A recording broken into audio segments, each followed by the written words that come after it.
Alright mga kapatid, panibagong balita at mga kaganapan sa labas ng ating bansa, mga balita sa buong mundo mga kapatid. Kyiv is pushing the US for Tomahawk missile. Ukrainian mga tol, no?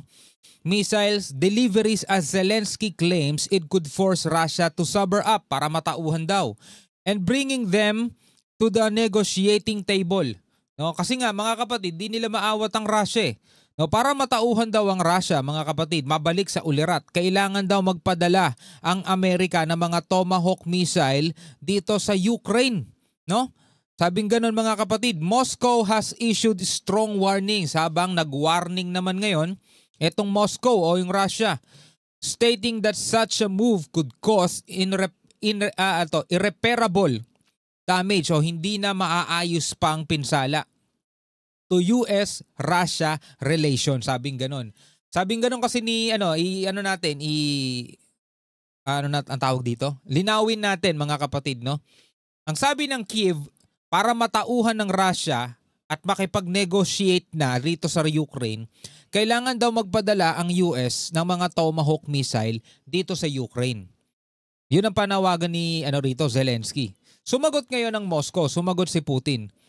Kapag ginawa nyo yan, magkakaroon ng irreparable damage ang relasyon ng US at ng Russia. Kumbaga masisira na relasyon nating dalawa kapag ginawa nyong magpadala ng Tomahawk missile dito kay Zelensky. Yan ang sabi rito mga tol and escalate the conflict to a new stage. At mas lalo pa daw lalala mga kapatid etong conflict na to, no? Former Ukrainian Prime Minister Nikolai Azarov also criticizes the plan. Kahit yung former Ukrainian Prime Minister, mga tol, hindi rin siya sang-ayon doon sa plano na yon, calling it fatal mistake that could turn Washington from a mediator into a participant. No? Sabing ganun mga kapatid ng former Ukrainian Prime Minister. Kumbaga parang napahiya rito si Zelensky, walang sumang-ayon sa kanya. Kapag daw yun ay ginawa ng US o ng Washington, imbis na mediator ka o imbis na pumapagitna ka, masasali ka na rin sa gulo. No? At baka mas lalo pang lumala mga kapatid etong labanan. No? Alamin natin mga kapatid mula rito sa Mirror Now. Zelensky advances Tomahawk strikes. Russia warns of irreversible impact on US relations. No? Panoorin natin to.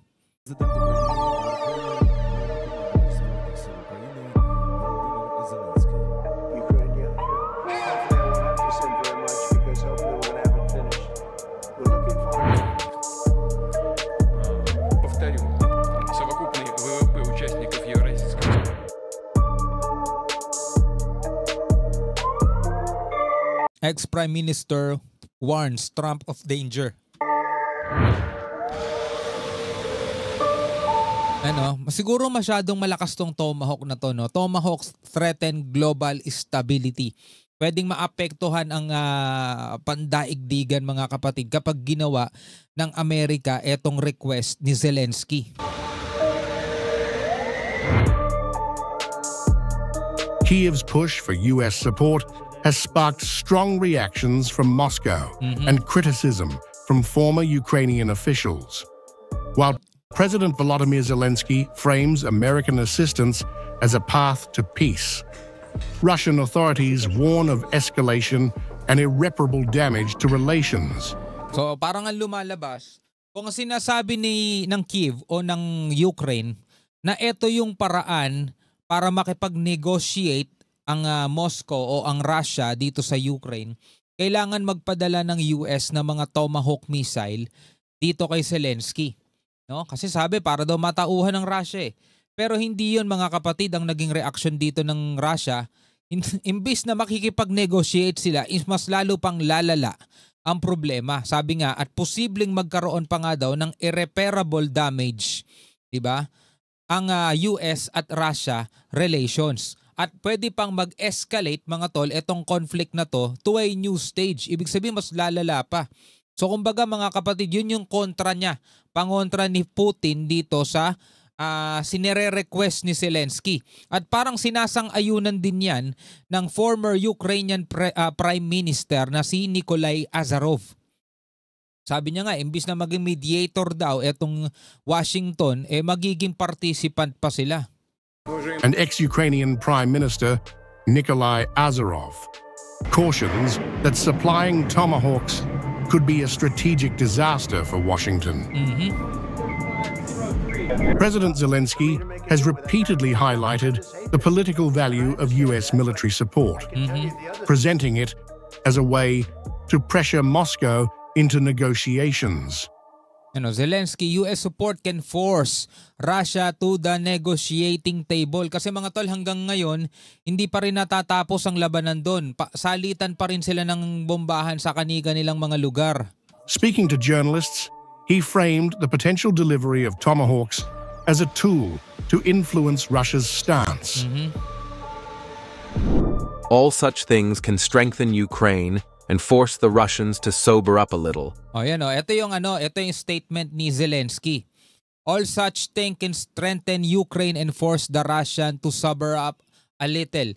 Sit down at the negotiating table. Kumbaga, mapepwersa o maiipit si Putin dito at makikipag-negotiate na lang kapag binigyan ng ganitong klaseng armas ang Ukraine. Kasi mas lalo silang lalakas di ba? So sa umpisa pa lang, ito na yung sinasabi na ni Russian President Vladimir Putin, no? No, hindi sila masosober up o hindi sila mapapaupo sa negotiating table bagkus lalo pang lalala ang mag-escalate pa lalo ang tensyon kapag yan ay nangyari. Sit down at the negotiating table. He further tied the support to political symbolism, suggesting that a US-brokered ceasefire could earn President Trump a Nobel Peace nomination on behalf of Ukrainian people. Sabing ganon, Zelensky links US ceasefire role to potential Trump Nobel nomination. Parang no? Parang inuuto niya pa, parang binobola niya pa si Trump dito, sabing ganon. No, nililink niya, kumbaga iniuugnay niya kapag nagtagumpay ang US dito sa ceasefire na to, ito pa yung potential na manominate ba dito sa si Trump dito sa Nobel na to, tawagin. A Nobel Peace nomination on behalf of Ukrainian people. Russian authorities have signaled that any supply of Tomahawk missiles would dramatically escalate the conflict. Maria Zakharova, spokeswoman for the Russian Foreign Ministry, stressed that the weapons themselves could intensify tensions and pose new dangers. So pinangunahan na agad nila, sinagot na agad nila si Zelensky. Kung ang iniisip mo, mapapaupo mo kami sa negotiating table, nagkakamali ka doon. Mas lalo lang lalala ang tensyon kapag nag-supply ang US ng ganyan sa'yo. At ang pagitan ng Russia at ng US, masisira ang relasyon at hindi na maaayos pa. Kumbaga, nag-rebattles agad siya, no? Nag-counter agad nila yung sinasabi ni Zelensky. Although we have significantly upgraded our missile defense shield, cruise missiles are a powerful weapon, which, in the hands of the Kiev regime, will take us to a new serious stage of escalation of the Ukrainian crisis. Certainly, this will have no effect on the battlefield. Sabing ganon, mga tol. No? Although, kahit na daw na in-upgrade na nila yung mga missile defense shield nila, pero yung cruise missiles na yon ay isang malakas na sandata at kapag yan ay napasa kamay ng Kiev, mga kapatid, ay magdadala lang daw sa kanila ng mas seryosong escalation of Ukrainian crisis. And certainly, sabing ganon, this will have no effect on the battlefield. Wala naman daw magiging epekto to sa labanan Diba? Pero mag-e-escalate to, mga tol. Mas lalo pang magpapalala ng tensyon sa pagitan nilang dalawa. Crisis. Certainly, this will have no effect on the battlefield. Sabing gano'n, no? Hindi naman yan makaka-apekto sa amin Diba? So, hindi mo kami mapapaupo dyan sa negotiating table na sinasabi mo.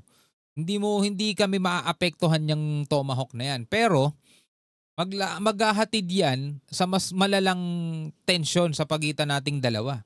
Kumbaga, imbis na maayos, mas lalo pang lalala. Pero hindi ka pa rin makakapuntos. Kumbaga, yun yung mensaheng gustong sabihin ng Russia. Beyond the battlefield, Zakharova highlighted the broader diplomatic fallout, warning Washington of severe consequences. A corresponding decision by the U.S. administration, if made, will not just send the confrontation into a downward spiral, but also do irreparable damage to Russian-U.S. relations, which have just begun to display certain elements indicating the resumption of a bilateral dialogue. So kapag daw tumugon ng US doon sa hinihiling na ganon ni Zelensky, mga kapatid, maaapektuhan nga ang relasyon ng Amerika at ng Russia. Irreparable damage, hindi na maaayos pa yung relasyon na yon, mga tol, no? Just begun to display certain elements indicating the resumption of a bilateral dialogue. So ngayon naaayos na sabing ganon. Even within Ukraine's own political circles, voices of caution are rising. Kahit mismo sa Ukraine na mismo nanggagaling yung pagtutol. Eto si ex-Ukrainian Prime Minister Azarov warns Trump, binabalaan niya si Trump. You're making a strategic mistake. Gumagawa ka ng pagkakamali mo. Former Prime Minister Nikolai Azarov issued a blunt warning directly to President Trump, emphasizing the diplomatic risks of supplying advanced weapons. Dear Mr. Trump, you're making a fatal mistake right now. And it's not at all about the damage that the Tomahawks will inflict on Russia. Of course, there will be damage. This step turns you from a possible mediator, a possible participant in peace negotiations, into siding with Starmer, Merz, Macron, to siding with your enemies. That is, you are making a strategic mistake. So napakalinaw, di ba? So ngayon, kailangan mag-isip ng mabuti ni Trump. Kailangan niya ngayon pag-isipan yan. Diba? Kasi kung magpapadala siya ng missile, Tomahawk, hindi sa paraang gustong mangyari ni Zelensky na mapapaupo nila si Putin sa pagkikipag-negotiate. At hindi na siya magiging mediator. Kumbaga parang kasapi na ngayon siya, kasangkot na ngayon siya, participant na ngayon siya. Kasama na siya sa nakikipaglaban sa Russia. Diba? Isa pa, masisira daw yung relasyon nilang dalawa, Russia at saka US. So, kailangan pag-isipan ni Trump maigi yan.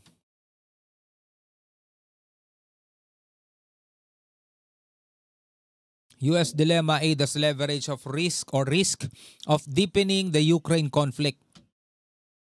Ito ngayon yung dilemma ng Amerika, Yung magiging tulong nila mas lalo pang magpapalalim ng problema ng Ukraine at ng Russia.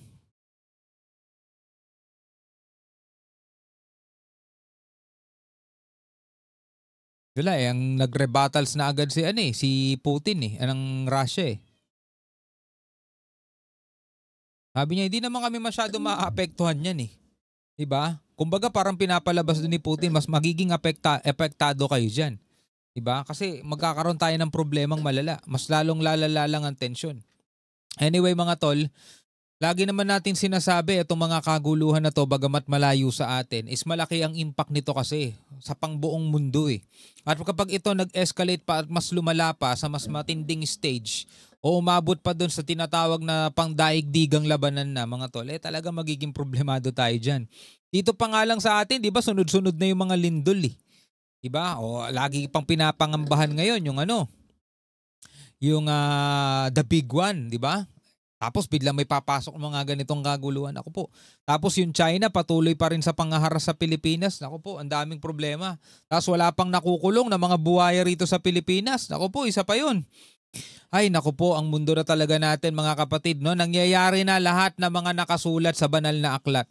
Anyway, bilang mga tao rito sa ating daigdig, ang inyong masasabi? Comment na lamang kayo sa ibaba. Hanggang sa muli, ako nga pala si Shobaldi. Peace out.